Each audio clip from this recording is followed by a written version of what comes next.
Blackhole Immersive now makes it possible to adjust the reverb to have different qualities in each region of a surround speaker array in surround formats from LCR, left, center, right, to 7.1.4 at the current time of release. Let's start by setting up a multi-channel audio project, in this case in Logic Pro, but Blackhole Immersive is available in VST and AAX versions as well.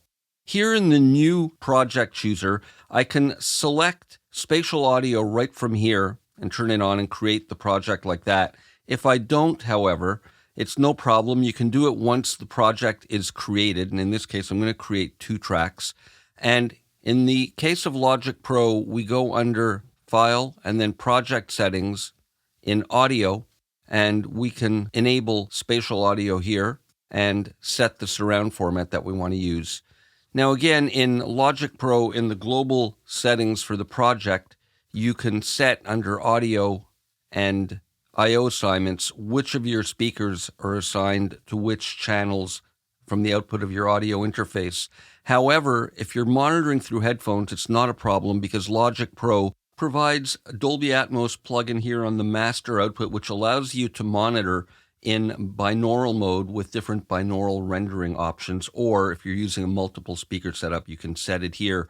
Now, the idea with Dolby Atmos is that there are 2 types of tracks. We have surround bed tracks, which are what have been automatically created here, and they mix into a surround bed, and we can use the surround panner to position wherever we want in terms of the multi-channel speaker array that we're using for surround, or individual tracks can be assigned to 3D object panners where you can then pan the signal anywhere in the 3D space, including height.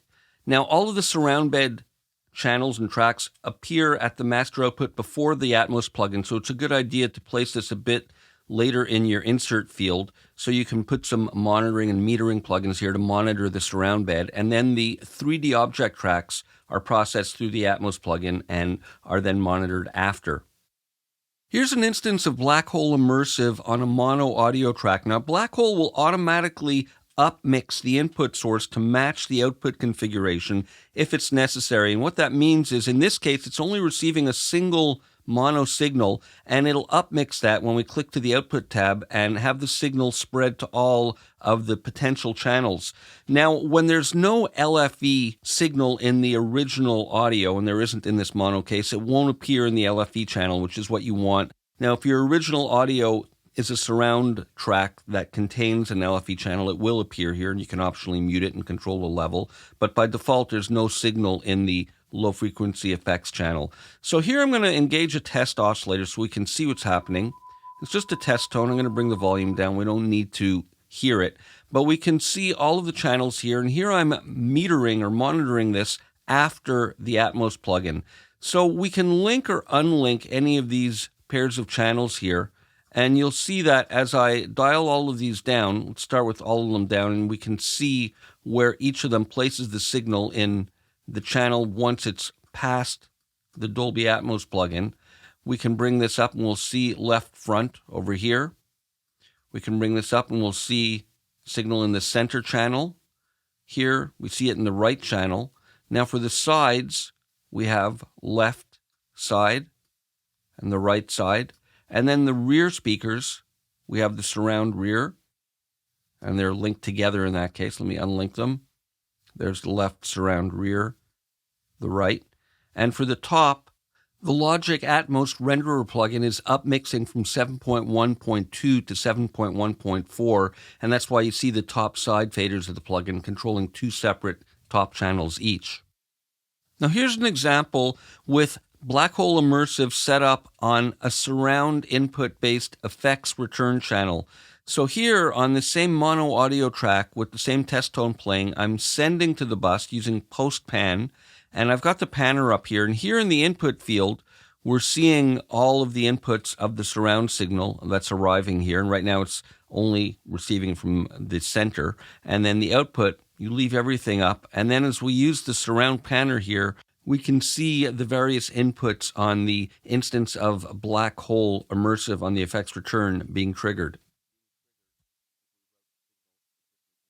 And I can even send signal to the LFE channel and we see it appear here. Now, another approach is you might want your whole effects return to feed only a specific area in your spatial audio. So what you can do is just forget about the surround panning, leave it like that, and the upmixing within Blackhole Immersive will mix everything here, and then you can just set it to where you want. So for example, this could be my surround side effects return. And then whatever I send to this effects return will get routed there. Here I've got this violin sending to a surround bus with Blackhole Immersive. With gravity near the center, we hear a dense, clustered, thick reverb. Adding gravity in either direction increases the density and reflectiveness of the tail.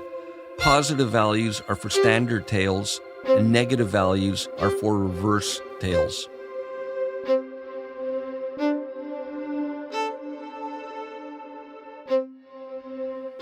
Now, turning size to the right will take longer for echoes to build up, but it's nice and smooth. In negative values, they'll build up more rapidly. But we add more comb filtering type of effects with resonances.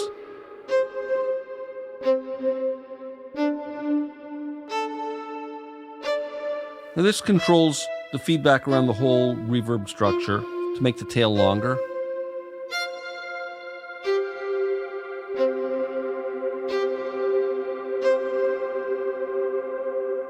Now we have crossfeed, which is interesting. I'm going to set this to a small size. I'll turn it off. And we hear a fairly straight reverse type of reverb.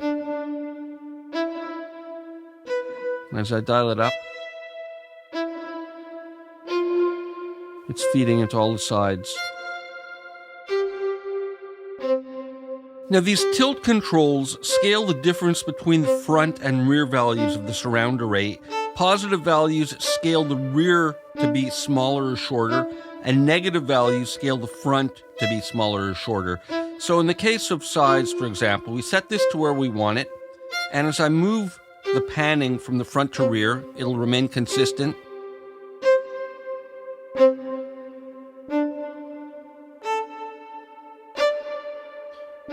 Now if I dial this positive, the rear will get smaller.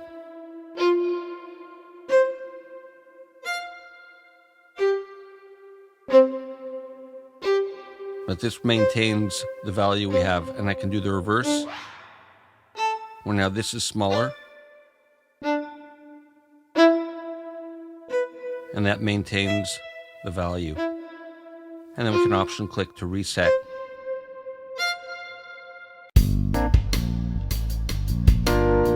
Freeze is a lot of fun. The input to the reverb is muted and we have an infinite decay. You can play with the size and play with the crossfeed, which is new for the immersive version of Blackhole, to control how static or dynamic the spatial qualities of the reverb tail are.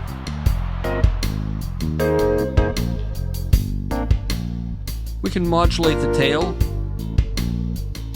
We can set a pre-delay and sync it to tempo. And when we're using higher crossfeed and feedback values, we can use the loop delay, which we can optionally link, to set the amount of delay after the reverb section that feeds back into the whole array. We've got a simple 3-band EQ, and we can use it to affect all the channels, front only, top, and rear.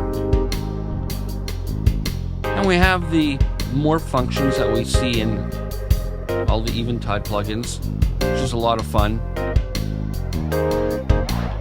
especially with size.